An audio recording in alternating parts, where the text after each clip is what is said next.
Mari kita datang di hadapan Tuhan dengan kerendahan hati, dan kita mau punya kerinduan yang besar untuk selalu hidup dekat dengan Tuhan.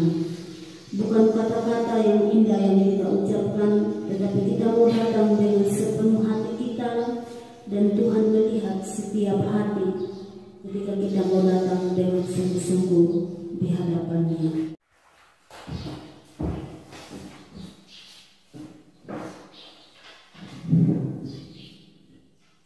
Jemaat, saya persilakan untuk berdoa.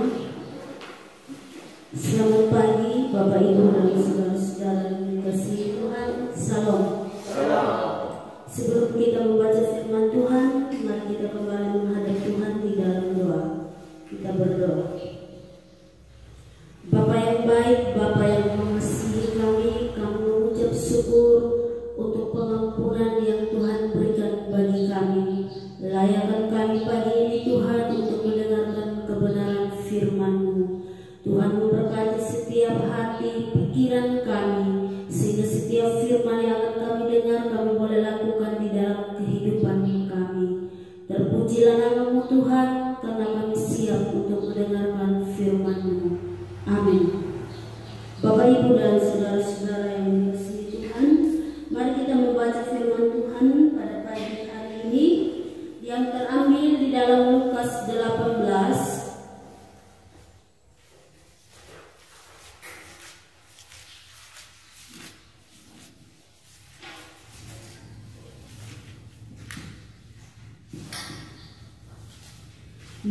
18 ayat 9 sampai ayat yang ke-14.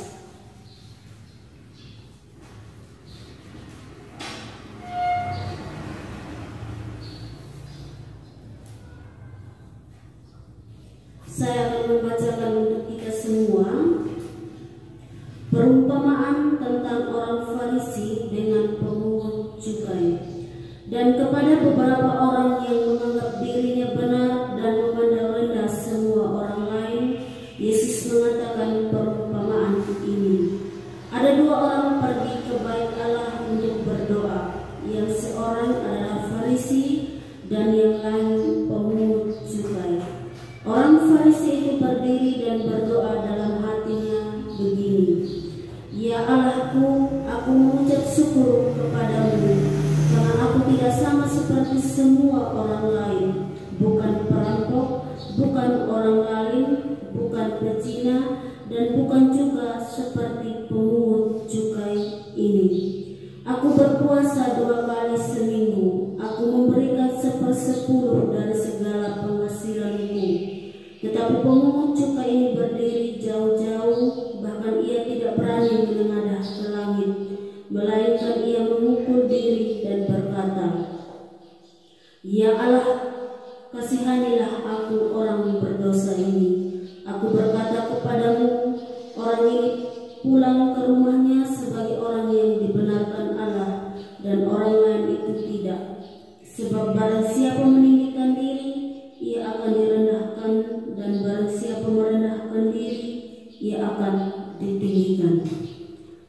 Bapak, Ibu, dan saudara-saudara yang dikasihi Tuhan, tema kita hari ini, sudah benarkah sikap doaku? Tema kita hari ini, sudah benarkah sikap doaku? Bapak, Ibu, dan saudara-saudara yang dikasihi Tuhan, sudahkah Bapak Ibu meluangkan waktu untuk selalu berdoa? Tentu kita sebagai orang-orang Kristen, hal ini tentu kita lakukan di dalam kehidupan kita sebagai orang-orang yang hidup di dalam Tuhan. Setiap hari berapa kali Bapak Ibu berdoa? Mungkin ketika kita bangun pagi kita berdoa, sebelum kita makan kita berdoa, dan sebelum kita tidur kita berdoa. Artinya di dalam kehidupan kita sebagai orang Kristen itu menjadi suatu rutinitas bagi kita.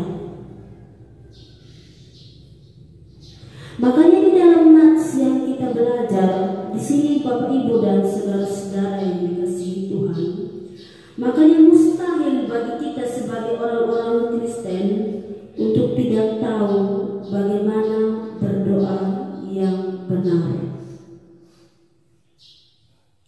Jangan katakan saya ini sudah lama menjadi orang Kristen tapi tidak bisa berdoa. Ada banyak orang-orang Kristen saat ini setia gereja tapi tidak tahu berdoa. Sangat sulit bagi kita untuk kita punya waktu bersama dengan Tuhan. Bahkan kita tidak tahu sebenarnya doa yang benar itu seperti apa. Bagaimana saya bisa membangun suatu hubungan yang baik dengan Tuhan. Maka di sini kita mau belajar, Bapak Ibu dan saudara-saudara yang dikasihi Tuhan. Jangan-jangan ketika kita menjadi orang Kristen, kita selalu bertanya, setelah sekian lama saya berdoa, kenapa saya tidak merasakan kedekatan dengan Tuhan?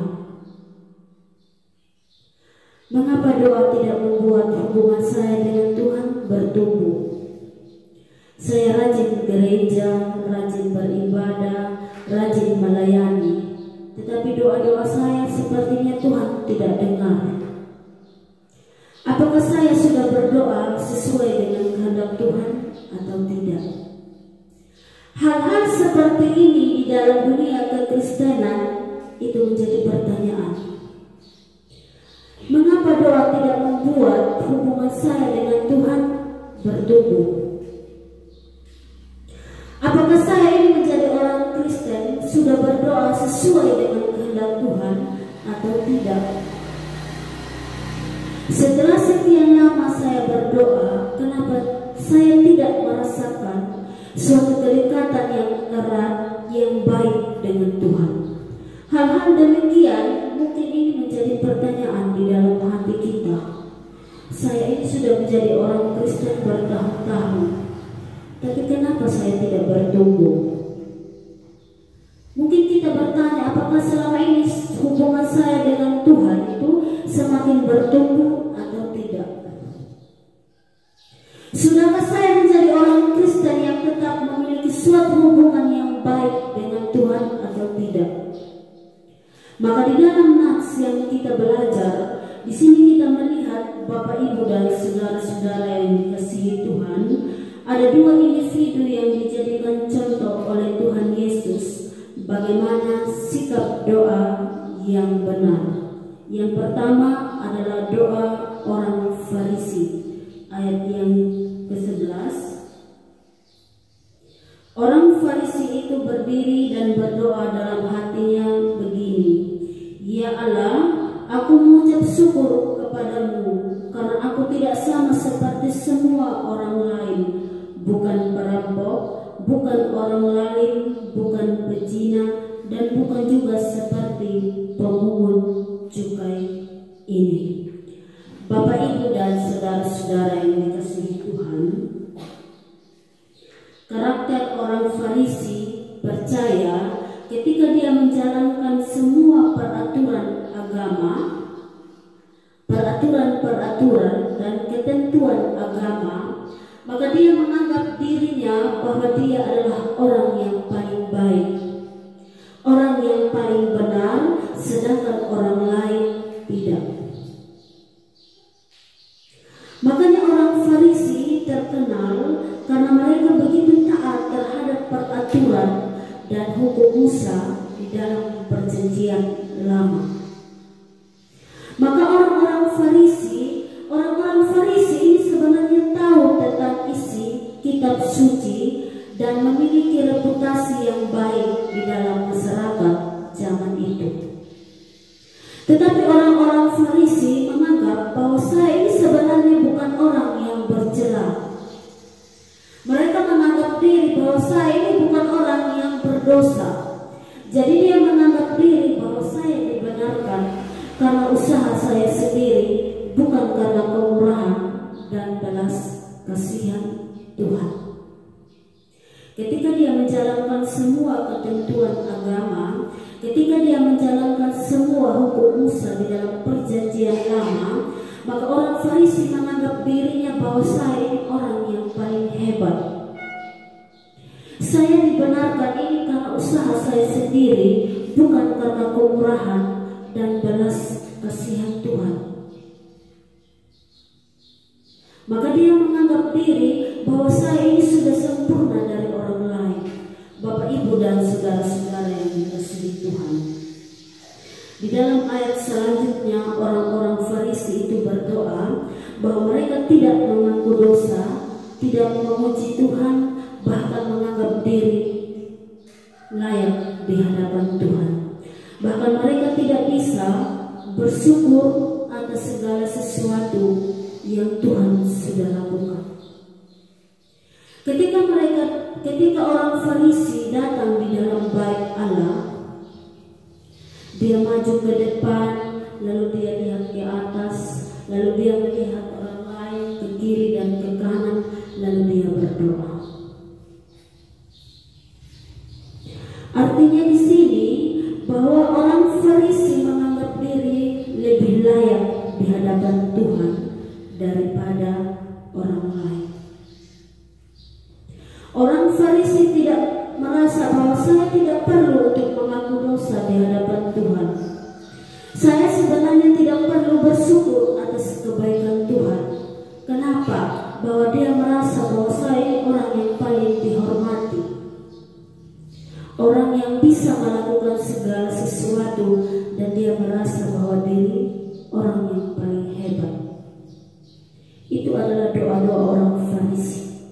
Bapak, Ibu, dan saudara-saudara yang dikasihi Tuhan, sadar atau tidak sadar, kadang kita juga seperti orang Farisi. Kadang kita merasa bahwa diri saya lebih benar daripada orang lain. Kadang kita merasa bahwa kita membandingkan diri kita dengan orang lain. Kenapa Tuhan menjawab dia punya doa? Kenapa Tuhan tidak menjawab saya punya doa? Saya ini begitu setia untuk melayani Tuhan, tapi kenapa Tuhan mendengar dia punya doa sedangkan saya tidak? Kadang kita sebagai orang Kristen, rasa iri hati itu selalu muncul. Kadang kita selalu membandingkan diri kita dengan orang lain, tetapi kita melupakan hal yang paling penting adalah bagaimana kita mendekatkan diri kepada Tuhan. Bapak, Ibu, dan saudara-saudara yang dikasihi Tuhan, di sini kita mau belajar sebagai orang-orang Kristen. Kita berpikir, saya ini sudah menjadi orang Kristen. Apakah hidup saya seperti orang Farisi? Ketika saya berdoa, apakah saya berdoa seperti orang Farisi? Apakah doa saya sudah berkenan kepada Tuhan? Apakah ketika saya berdoa sudah sesuai dengan kehendak Tuhan atau tidak? Kadang kita berdoa hanya sesuka hati kita. Kalau saya punya masalah, baru saya berdoa. Kalau hidup saya baik-baik saja, selalu happy, selalu senang, sukacita, jadi saya tidak punya waktu luang untuk berdoa. Jadi kita berdoa sesuka hati kita, bukan kita berdoa sesuai dengan kehendak Tuhan, tapi kita berdoa sesuai dengan kehendak kita sendiri. Bapak, Ibu, dan saudara-saudara yang dikasihi Tuhan. Dan hal yang kedua, di sini kita mau belajar tentang doa pemungut cukai, ayat yang ke-13. Tetapi pemungut cukai itu berdiri jauh-jauh, bahkan ia tidak berani menengadah ke langit, melainkan ia memukul diri dan berkata, "Ya Allah, kasihanilah aku orang berdosa ini." Bapak, Ibu, dan saudara-saudara yang dikasihi Tuhan, kita perhatikan tadi orang Farisi ketika dia masuk di dalam bait Allah, dia maju ke depan, dia menengadah ke langit, lalu dia melihat ke kiri dan ke kanan, lalu dia berdoa. Tapi yang kedua, ini pemungut cukai. Pemungut cukai ini berdiri di belakang, lalu dia duduk, lalu dia berdoa. Dia tidak menengadah ke atas, tapi dia duduk dan dia berdoa. Dia juga tidak maju ke depan, tapi dia berdiri di belakang. Bapak, Ibu, dan saudara-saudara yang dikasihi Tuhan, mengapa pemungut cukai ini begitu menyesali diri? Padahal pemungut cukai ini sebenarnya adalah petugas penarik pajak bagi pemerintah rohani pada saat itu. Kalau sekarang mungkin seperti koperasi. Tapi pemungut cukai ini kadang juga meminta lebih dari rakyat, dan yang lebih itu nanti untuk mereka sendiri. Jadi pemungut cukai ini memiliki sifat yang tidak adil. Makanya pada saat itu para pemungut cukai begitu dibenci dan dianggap pengkhianat bangsa. Bapak, Ibu, dan saudara-saudara yang dikasihi Tuhan, pemungut cukai memiliki sikap yang tidak adil, bahkan dia mengambil keuntungan yang lebih. Makanya pada saat itu pemungut cukai itu dianggap adalah pengkhianat bangsa. Tetapi ketika dia masuk di dalam bait Allah, dia berdoa, dia datang dengan hati yang hancur, dia merasa bahwa dirinya tidak layak di hadapan Tuhan. Dia merasa bahwa dirinya adalah orang yang berdosa, dan dia meminta balas kasihan Tuhan. Orang pemungut cukai ini, dia mau jujur di hadapan Tuhan. Bapak, Ibu, dan saudara-saudara yang dikasihi Tuhan, mengapa Yesus menekankan di dalam pemungut cukai ketika dia berdoa? Tuhan melihat bahwa pemungut cukai ini memiliki ekspresi penyesalan. Tuhan melihat bahwa sikap pemungut cukai ini memiliki sikap pertobatan yang sungguh-sungguh di hadapan Tuhan. Pemungut cukai memiliki kesadaran bahwa sesungguhnya dia tidak layak di hadapan Tuhan. Makanya dia datang di hadapan Tuhan dengan penuh kerendahan hati. Maka pemungut cukai ini, Tuhan mengatakan bahwa doanya berkenan kepada Tuhan. Di dalam ayat yang ke-14 di situ dikatakan, Aku berkata kepadamu, orang ini pulang ke rumahnya sebagai orang yang dibenarkan Allah, dan orang lain itu tidak. Barang siapa meninggikan diri, ia akan direndahkan, dan barang siapa merendahkan diri, ia akan ditinggikan. Bapak, Ibu, dan saudara-saudara yang dikasihi Tuhan, doa pemungut cukai dibenarkan oleh Tuhan. Kenapa? Karena Tuhan melihat bahwa pemungut cukai ini datang dengan penuh kerendahan hati. Pemungut cukai menyadari bahwa sebenarnya dia tidak layak di hadapan Tuhan. Makanya dia datang dengan hati yang hancur, dengan rendah hati, dan dia memohon balas kasihan Tuhan. Di sini kita mau belajar sebagai orang-orang Kristen bahwa ketika kita datang di hadapan Tuhan, Tuhan tidak melihat seberapa bagus kata-kata yang kita ucapkan ketika kita berdoa. Tuhan tidak melihat seberapa lama kita berdoa, tapi Tuhan melihat bagaimana hati kita, bagaimana kesadaran kita bahwa sesungguhnya kita ini sebenarnya tidak layak di hadapan Tuhan. Makanya kita memohon kemurahan dan belas kasihan Tuhan. Makanya pemungut cukai ini sebenarnya wujud salah satu ucapan bahagia yang Yesus katakan di dalam Matius 5 ayat 3. Di situ dikatakan, berbahagialah orang yang miskin di hadapan Allah, karena merekalah yang punya kerajaan surga. Bapak, Ibu, dan saudara-saudara yang dikasihi Tuhan, kenapa doa orang Farisi tidak berkenan? Karena orang Farisi ini menganggap bahwa dirinya adalah hebat, ada kesombongan, dan dia tidak membutuhkan Tuhan, bahkan dia tidak mengaku dosa. Tetapi pemungut cukai ini, dia mau datang dengan hati yang sungguh-sungguh. Artinya di dalam dirinya itu ada penyesalan makanya doanya berkenan di hadapan Tuhan. Bapak, Ibu, dan saudara-saudara yang dikasihi Tuhan, mari kita datang di hadapan Tuhan dengan kerendahan hati, dan kita mau punya kerinduan yang besar untuk selalu hidup dekat dengan Tuhan. Bukan kata-kata yang indah yang kita ucapkan, tetapi kita mau datang dengan sepenuh hati kita, dan Tuhan melihat setiap hati ketika kita mau datang dengan sungguh-sungguh di hadapan-Nya. Mari kita berdoa. Bapa yang baik, Bapa yang mengasihi kami sudah mendengarkan kebenaran firman-Mu. Kiranya firman yang sudah kami dengar, kami boleh lakukan di dalam kehidupan kami. Terpujilah nama-Mu Tuhan,